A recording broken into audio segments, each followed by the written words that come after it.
এইভাবে নাস্তা তৈরি করবেন, নিমিষেই শেষ।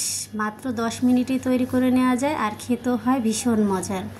একপাশে চা বসিয়ে দিয়ে কিন্তু এভাবে বিকেলের জন্য নাস্তা বানিয়ে নিতে পারেন। প্রিয় দর্শক, আসসালামু আলাইকুম। আজকে এই রেসিপিটি শেয়ার করব। আশা করব আমার রেসিপিটি আপনাদের কাছে একটু হলেও ভালো লাগবে। তাহলে চলুন কথা না বাড়িয়ে রেসিপিতে চলে যাচ্ছি। নাস্তা তৈরি করার জন্য প্রথমে আমি এখানে নিয়েছি টক দই। প্রায় 1 কাপের মতো টক দই আমি নিয়েছি। মেজারমেন্ট কাপ মেপে নিলে 1 কাপই হবে। এরপর দিয়ে দিচ্ছি একটা ডিম। ডিমটা যদি ফ্রিজে থাকে 10 থেকে 15 মিনিট আগে এরপর ডিমটাকে বের করে নেবেন। তারপর এখানে আমি দিয়ে দিচ্ছি চিনি। এখানে আমি 3 টেবিল চামচ পরিমাণ চিনি নিয়েছি। এখানে আমি লাল চিনিটা ব্যবহার করেছি, আপনারা চাইলে সাদা চিনিটাও নিতে পারেন। আর মিষ্টির পরিমাণটা আপনাদের পছন্দ মতো বাড়িয়ে বা কমিয়েও দিতে পারেন। এরপর দিয়ে দিলাম স্বাদ মতো লবণ আর দিয়ে দিচ্ছি রান্নার রেগুলার তেল। 3 টেবিল চামচ পরিমাণ রান্নার তেল আমি এখানে দিয়ে দিয়েছি।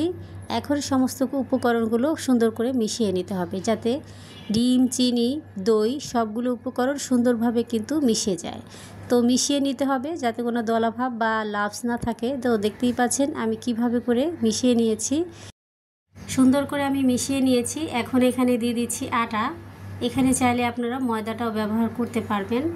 আমি এখানে 1.5 কাপ পরিমাণ আটা ব্যবহার করছি, যদি লাগে সেক্ষেত্রে পরে আবারও দেয়া যাবে। এরপর আমি দিয়ে দিচ্ছি 1 চা চামচ পরিমাণ বেকিং পাউডার।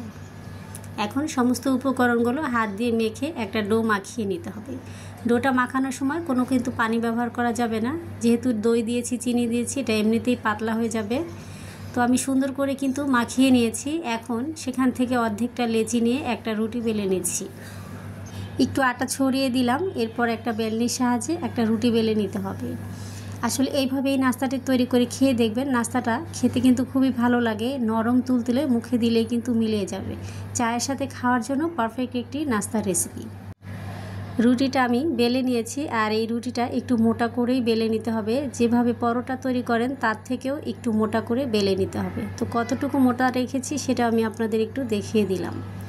এরপর এখানে আমি একটা গ্লাসের সাহায্যে একটু কেটে নিচ্ছি। আপনাদের হাতের কাছে যদি কুকি কাটার থাকে সেটা দিয়েও কেটে নিতে পারেন, আর যদি না থাকে এভাবে গ্লাসের মাধ্যমে কিন্তু কেটে নিতে পারেন।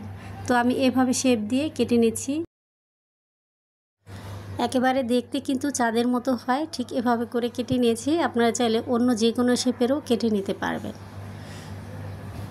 একইভাবে সবগুলো আমি কেটে এরপর আমি আপনাদের দেখিয়ে দিব।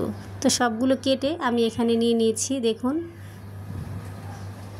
এরপর এগুলো আমি ভাজতে চুলাতে চলে আসলাম চুলাতে। চুলার মধ্যে একটা প্যান বসিয়ে দিয়ে এরপর আমি তেলটাকে হালকা গরম করে একে একে নাস্তাগুলো দিয়ে ভেজে নেব। নাস্তাগুলো আমার একটা সাইড হয়ে গেছে, আমি উল্টে অপর সাইডটাকেও ভেজে নেব। আর এই নাস্তাগুলো ভাজার সময় চুলার আঁচটা একদম কমিয়ে রেখে এরপর ভেজে নেবেন। খুব বেশি গরম তেলে নাস্তাগুলো ভাজবেন না, তাহলে কিন্তু খুব দ্রুত নাস্তাগুলো উপর থেকে কালার আসবে, ভিতর থেকে কিন্তু কাঁচাই থেকে যাবে। উল্টে পাল্টে 3 থেকে 4 মিনিট সময় নিয়ে নাস্তাগুলো আমি ভেজে নিয়েছি। এখন তেলটা ঝরিয়ে উঠিয়ে নিচ্ছি। এইভাবে একবার দই আটা দিয়ে এই নাস্তাগুলো বানিয়ে খেয়ে দেখবেন, খেতে কিন্তু ভীষণ মজা লাগবে আর সবাই কিন্তু অনেক বেশি পছন্দ করবে। নাস্তাগুলো কিন্তু তৈরি করে 6 থেকে 7 দিনের মতো রেখে দিতে পারেন, নাস্তাগুলো কিন্তু একদমই নষ্ট হয়ে যাবে না। একইভাবে সবগুলো নাস্তাই কিন্তু আমি তৈরি করে নিয়েছি। আর এখানে আমি নিয়েছি ড্রাই কোকোনাট। নাস্তাগুলো দিয়ে আমি একটু কোট করে নিচ্ছি, এতে দেখতে অনেকটা সুন্দর লাগবে। আপনাদের হাতের কাছে থাকলে দিবেন, তা না হলে কিন্তু বাদ দিতে পারেন। একইভাবে সবগুলো আমি নাস্তা কোট করে এরপর আমি আপনাদের দেখিয়ে দিব নাস্তাগুলো কেমন হয়েছে। সবগুলো নাস্তা সাজিয়ে পরিবেশন করছি। দেখুন মাশাআল্লাহ, নাস্তাটা দেখতে কতটা লোভনীয় লাগছে আর খেতে কি বলবো, অসাধারণ হয়েছে। একবার হলো বাসায় এই রেসিপিটা ট্রাই করে দেখতে পারেন। ছোট থেকে বড় সবারই কিন্তু ভীষণ পছন্দ হবে। বিকেলে চায়ের জন্য পারফেক্ট একটি নাস্তা রেসিপি, খুব কম সময় হয়ে যায় আর খেতেও কিন্তু ভীষণ মজার। আমার রেসিপি আপনাদের কাছে কেমন লেগেছে অবশ্যই কমেন্ট করে জানাবেন। ভালো লেগে থাকলে লাইক, কমেন্ট, শেয়ার করবেন। আর এইরকম সহজ মজার রেসিপি পেতে অবশ্যই চ্যানেলটিকে সাবস্ক্রাইব করে নিয়মিত সঙ্গেই থাকবেন। এখন একটি নাস্তা আমি ভেঙে শেয়ার করব, তাহলে কিন্তু বুঝতে পারবেন। উপরে যেমন সুন্দর, ভিতরেও কিন্তু হয়েছে পারফেক্ট। একেবারে নরম তুলতুলে তুলার মতন, মুখে দিলেই কিন্তু মিলিয়ে যাবে। সামান্য কিছু উপকরণ খরচ করে কিন্তু খুব মজার একটি নাস্তা তৈরি করে নিতে পারেন। আর এভাবে নাস্তা তৈরি করলে দোকান থেকে কিন্তু নাস্তা কিনে খাওয়ার আর প্রয়োজনই হবে না।